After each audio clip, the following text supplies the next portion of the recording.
Assalamualaikum warahmatullahi wabarakatuh. Waalaikumsalam warahmatullahi wabarakatuh. Selamat berjumpa kembali di podcast Babakes Semarang. Disiarkan langsung dari Jalan Pahlawan nomor 1 Simpang 5 Semarang. Iya. Apa kabar Bapak? Alhamdulillah baik Pak Babelgas. Alhamdulillah pemirsa sekalian, kita kedatangan tamu Bapak Kaswo. Beliau adalah Kepala Badiklat Kementerian Hukum dan HAM Jawa Tengah yang merupakan bagian 3 balai diklat yang ada di Kementerian Hukum dan HAM. Dan bagaimana kita ingin mengetahui sejauh mana kiprah beliau dan juga kedatangan ke sini sebagai maksud dan tujuannya apa begitu ya. Pak Kasmo, di hari ini awal tahun ya kita baru ketemu lagi setelah saya pindah dulu didatangi Bapak juga. Iya. Di tahun 2021 ya, jadi hampir 1,5 tahun ya, baru kita podcast lagi nih, dengan suasana mudah-mudahan baru.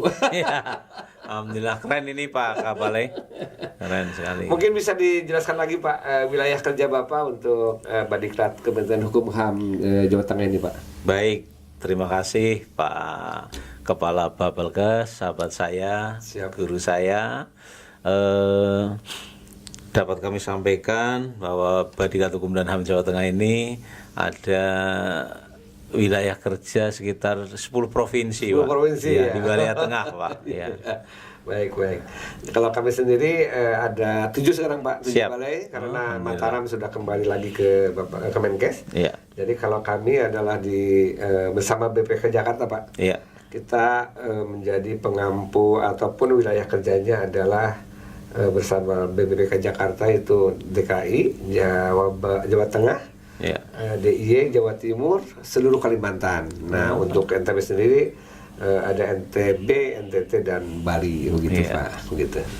Dan untuk pelatihan yang ada di Kementerian Hukum dan HAM sendiri untuk tahun 2022 apa saja Pak kira-kira? Di tahun 2022 ini alhamdulillah cukup banyak pelatihan fasilitatif dan teknis substantif yang memang ada di Kementerian Hukum. Salah satunya ini di bulan Januari ini sudah mulai ya? Kita akan mulai hari ini sudah berdatangan peserta nih di tanggal 17 ini dari 10 kantor wilayah, yaitu pelatihan protokoler Pak Kabale. Jadi untuk pelatihan protokoler dibagi berapa kelas, berapa satu gelombang Pak? Kebetulan tahun ini baru satu angkatan Pak, 40 orang peserta dari 10 provinsi. 4 orang satu provinsi ya Pak ya. Yang di dalam protokoler ini yang dipelajari atau dilatihkan apa saja Pak kira-kira? Terkait dengan tentunya undang-undang protokolan, kemudian diimplementasikan ada tata tempat, tata pakaian, tata upacara baik resmi ya. Ya memang ini pakaiannya juga lain ya, banyak sekali. Kalau dicuci berapa lama cepet-cepetnya nih. Nah Pak, saya tertarik dengan Balai Badiklat Hukum dan HAM yang sudah WBK nasional Pak ya. Iya Pak. Nah ini untuk tahun 2023 rencananya dari BBK nasional apa Pak? Tahun 2023 ini kami melaju untuk WBBM Pak. WBBM. Betul. Hari ini 17 Januari kami dan jajaran telah melakukan pencanangan pembangunan zona integritas, dan itu merupakan tahapan awal dari pembangunan zona integritas yang kami lakukan Pak Kabelgas.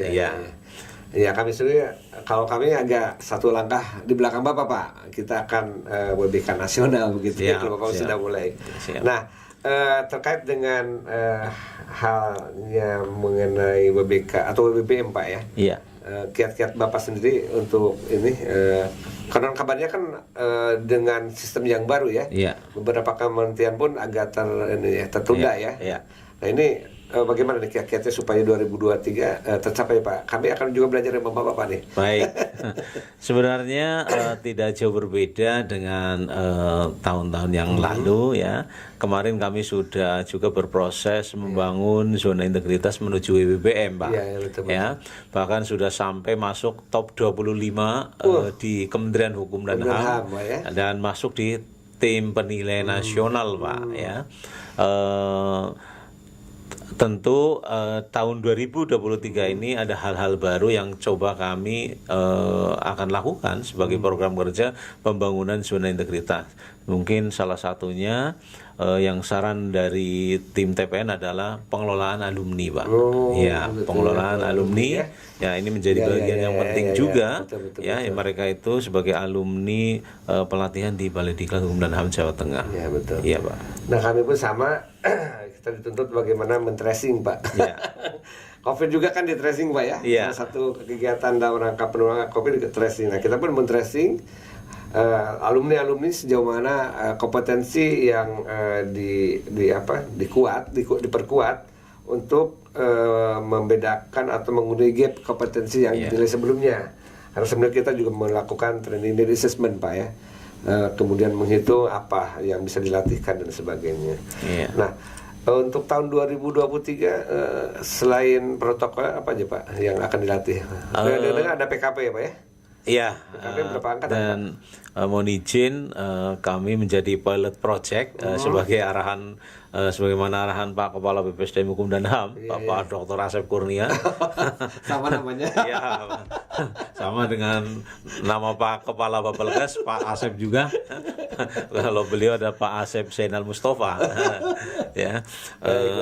Menjadi pilot project kami ada 2 angkatan Pak, 2 angkatan di tahun 2023 ini, Insya Allah, dan tentu kami mohon dukungan Pak Asep mohon dukungan Pak Asep, Pak Kepala Bapelkes Semarang ya. Nah kebetulan kami juga sama akan mengadakan, hanya kita satu angkatan sekitar 30 orang. Nah nanti mungkin bisa kolaborasi ya dalam pelaksanaannya Pak ya. Siap. Nah kebetulan hari ini Bapak datang ke sini bersama kami yang sebetulnya kami diundang ya Pak ya. Ya kebetulan waktu nggak tepat. Jadi kira-kira kerjasama yang akan kita rajut apa saja Pak? Baik, jadi hari ini kami memang dalam rangka melakukan review Pak, review atas perjanjian kerjasama kita Balai Diklat Hukum dan HAM Jawa Tengah dengan Balai Pelatihan Kesehatan Semarang. Siap. Di mana kan kita sudah berjalan berbagai macam pelatihan yang hasil kerjasama.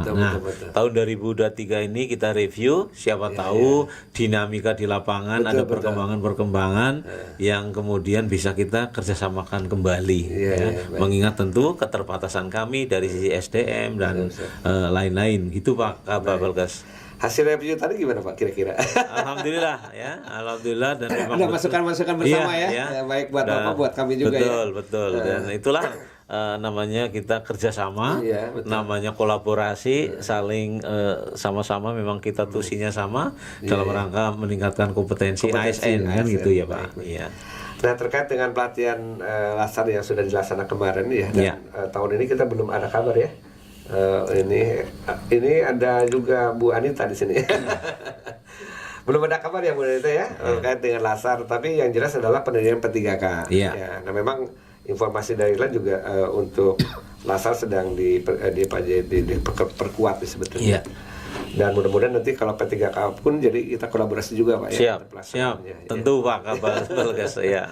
Nah terakhir Pak, mungkin gimana kesan-kesan Bapak terkait dengan kerjasama kita Pak?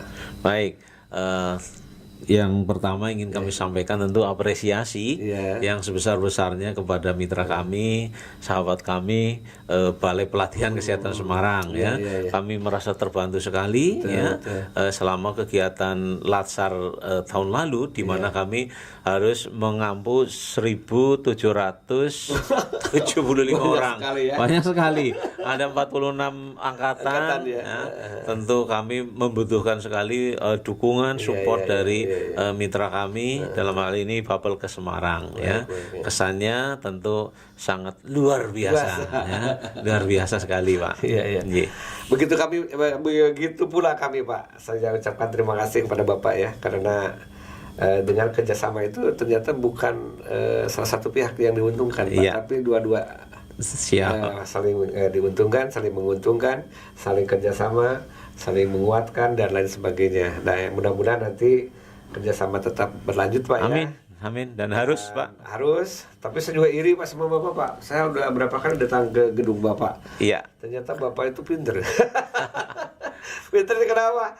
Studi banding kemana-mana, ternyata karena kami 2010 sih Pak, 2009 kita pembangunan. Ya mau tidak mau, saya jujur aja, gedung Bapak lebih bagus. Nah, terima kasih Pak. Kami pun nanti akan meniru juga Pak, mengambil yang bagus-bagusnya.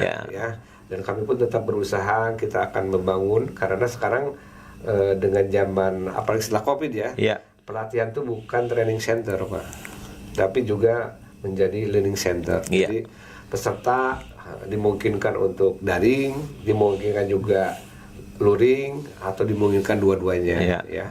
Dan dengan demikian maka semoga apapun gedung yang kita bangun, ya, isinya adalah bagaimana teknologi yang harus kita bangun. Karena mau tidak mau dengan Covid kita ada namanya istilah VUCA ya. Kita harus siap menghadapi perubahan ya. Kemudian kekuatan-kekuatan dari luar yang selalu cepat berubah ya. Ambiguitasnya dan lain sebagainya itu harus kita hadapi. Variety-nya harus kita yang serba tidak menentu kita harus bisa antisipasi. Iya betul. Nah, inilah hikmah semua dari Covid Pak ya. Ketika kita belajar dan kita harus mengambil hikmah dari apapun yang kita lakukan, termasuk hidup kita Pak ya. Dan mudah-mudahan insya Allah kerjasama kita terus terjalin. Terima kasih atas kedatangan Bapak. Wah, salam komando. Ini ya. Salamnya ini lainnya. Ya, salam Terima komando. kasih. Salam apa? Salam komando. Oh, salam komando. Kalau kita bersama kita bisa, Bapak apa motonya, Pak? Pasti. Pasti itu singkatan dari profesional, akuntabel, sinergi, transparan, ya, inovatif. Kita juga sama ini bagian dari ini adalah sinergi. Sinergi.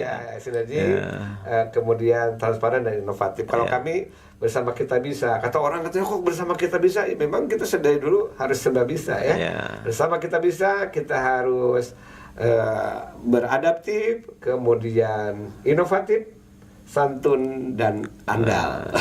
Terima kasih. Siap. Assalamualaikum warahmatullahi wabarakatuh. Selamat berjumpa kembali di podcast Baper ke Semarang selanjutnya. Wassalamualaikum.